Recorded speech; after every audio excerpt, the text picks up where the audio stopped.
Hold on, everybody. The alpacas are texting. ASMR. Just spilled that all over my floor. It's fine.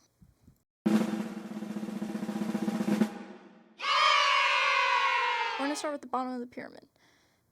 And in last place, we have Silver, Acoustic. The only song that I will consistently skip of Waterpark. It's not good. Consider. And I'm like a really big Waterparks fan. Like, I love Waterparks, guys, I swear. Just hearing that song agitates me in a way that I could never be agitated.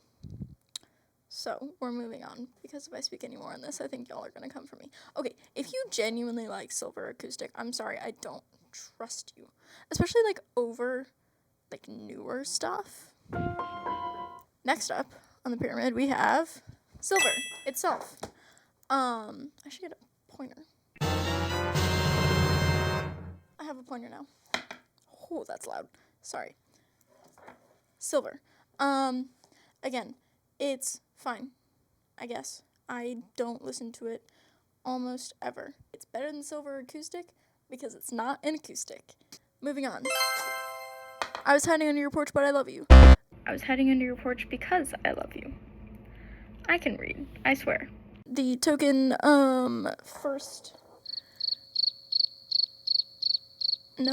first Pixar reference of the album of Waterparks. Holy.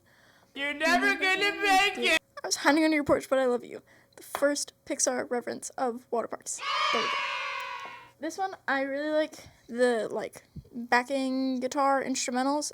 It's, like, a bop. It's one that I don't skip it. It's a bop, but it's not one that I'm, like, screaming in my car to. Like, lyrically, I'm just not into it that much. It's not bad, though. These two I would consider bad. This I would consider good, but not memorable. Next, we have Bones of 92. I can hear the tape peeling off of these. Sorry, I can't stand that near it. That's so annoying. Can you hear that? Oh! I was hearing the bubbles of the drink on the floor. Give me a moment, I just need to clean this up. We're back, baby. Bones of 92 is very similar to Silver, like structurally. But I like the lyrics a lot better, and I like the sound a lot better. I think it's a cleaner sound. He says men like me, which I think is hilarious, because he was 18 at the time that he wrote this. Said with such confidence. He was 20 when it was released, so close. I'll give you that. I feel like it was Airplane Conversations that he wrote while he was recovering from the tumor under his knee. Maybe that does make a point to a man getting a tumor under your knee. Canon event.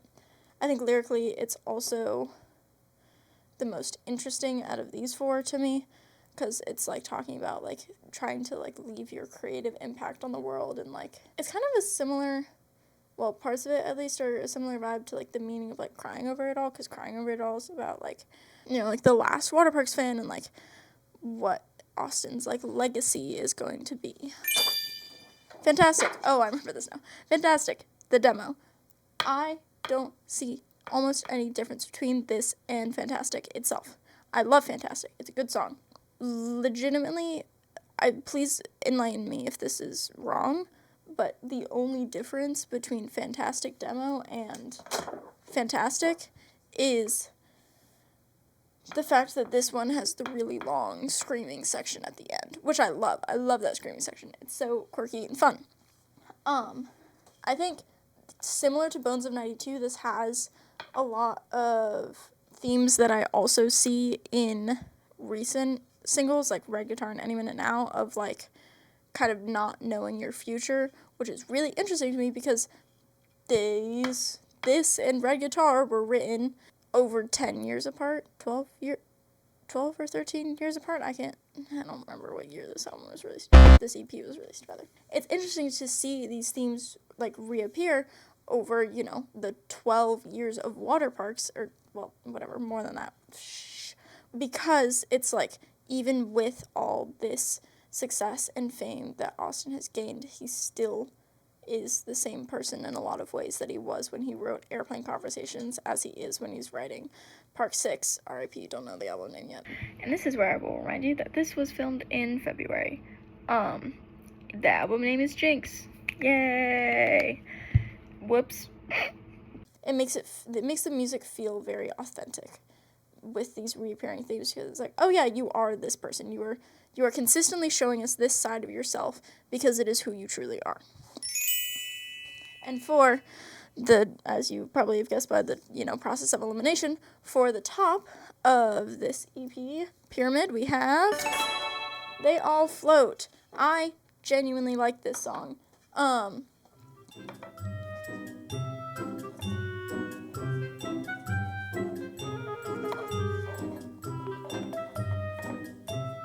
Oh, yes, I really like the chorus of this song. Whatever. The, like, this is not the part where you cut your losses, this is not the part where you get a job. I really like how it changes from, like, beginning to end of the song and creates sort of a storyline, which is very, it's very interesting. It's very interesting. Because, like, listening to this for the first time, it, like, gives you a really big, like, rejuvenation that it's like, no, this isn't the part where I cut my losses. Like, I am going to pursue my dreams. And I think that's exactly the emotion that Austin was trying to convey in this. And I think it just worked really well.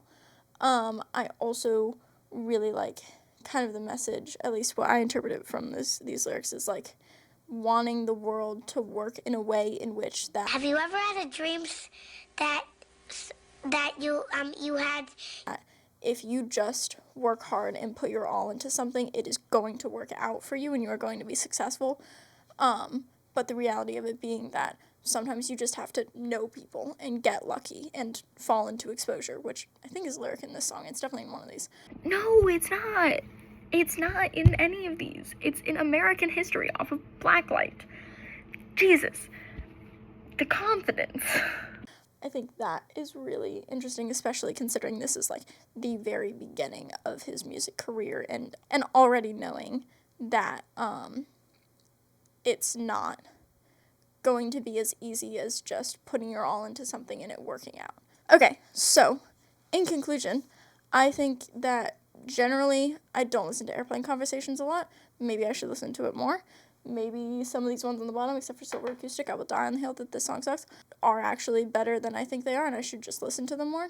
I think a lot of my favorite songs in this album are my favorite songs because I can see a storyline from then to now, sort of Austin in the ways that he has changed his thoughts about, like, generally the music industry and his career.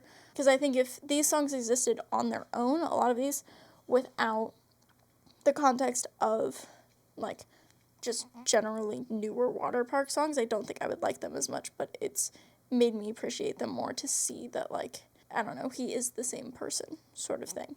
Going from, like, Cluster forward, I will actually have a lot more to say because I'd listen to those songs a lot more, so stay tuned. Yay! Bye, Queen.